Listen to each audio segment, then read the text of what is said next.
The language system of Xiang thought is also rich and colorful.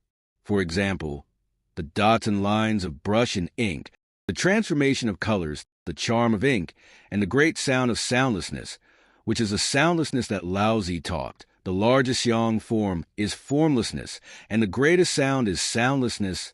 So, in addition to the written part, the poem also has the sound part. Poetry, lyrics, prose, and rhyme prose are all the literary heart of Chinese painting. So the literary heart of Chinese painting is not only limited to the painting. These colors, transformation, the charm of ink, the great sound of soundlessness, and poetry, lyrics, prose, and rhyme prose are all the literary heart of Chinese painting. Because it involves the origin of Chinese characters, the Xiang has evolved through time, proceeding as layer over layer.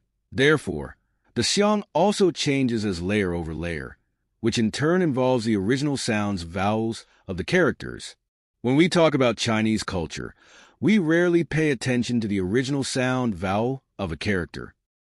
But when I think about it, I feel that when the very first characters of Oracle appeared, every character must have an original sound vowel, named the Great Sound. The same great sound named by Taoism, as well as the changes of the characters, formed the distinctive styles of calligraphy in different eras. As time went by, in different eras, owing to the changes in the styles of calligraphy, the interpretation of calligraphy also became different. Later, when interpreting the calligraphy, which enriched the uses of brushes, dots, and lines in Chinese painting, so that formed the concept of brush and ink of Chinese painting after Ming and Qing dynasties. So, while we are talking about brush and ink today, brush and ink, it is not a simple technical question. It goes through the beginning of the characters, from the original sound vowel, to each word. The xiang and the dots and the lines that form the words is enriched bit by bit. In the end, after thousands of years of accumulation, it finally formed the concept of brush and ink of Chinese painting after Ming and Qing dynasties. So, while we talk about the concept of brush and ink today, it is not so simple as to say how good is the use of the brush in this painting. How good is the use of ink? Its connotation covers thousands of years. However, this concept of brush and ink after Ming and Qing dynasties, no matter how it changes, TND fan, the model representing the concept of the heaven and earth, is the original creation of the Chinese nation. It is inseparable from the use of the brush and ink on paper, but its connotation covers the spirit of the TND fan. This brush and ink will become very free, easy and untrammeled and unrestrained.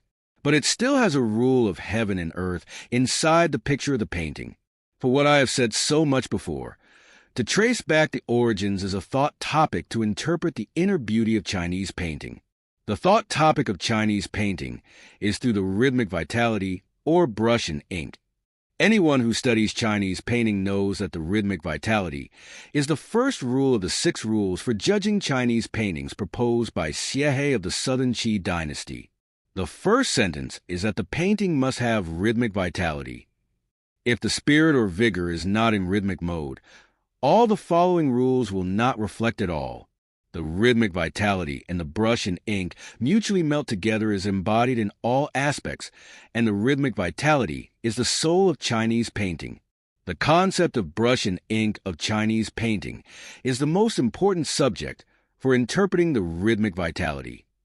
In other words, this brush and ink, do not simply treat it as an isolated view to see how good the use of brush and how good the use of ink. It is the most important subject to interpret the rhythmic vitality. It is a topic of inheriting from teachers, but also the topic of learning and asking. That also is the inheritance of the spirits in the painting. Will the spirit emerge from itself when I go to learn painting? No.